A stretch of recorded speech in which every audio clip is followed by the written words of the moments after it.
Today, I will be showing you how to find homes for rent on Homes.com. First, go to the upper left side of the home page and click on Rent.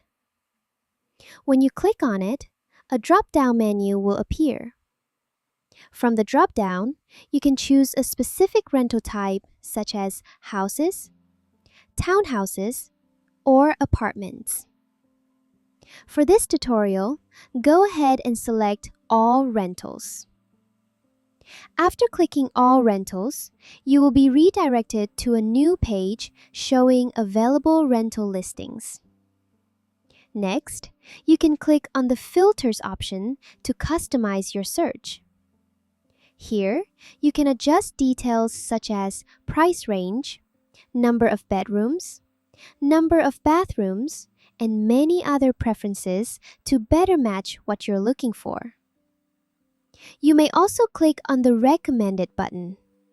This allows you to sort listings based on options like newest listings, price from low to high, or price from high to low. Additionally, you can use the Map view to explore rentals in a specific area. Simply click on the area you're interested in, and the available rentals for that location will appear on the left side of the screen. And that is how to find homes for rent on Homes.com. Thank you for watching.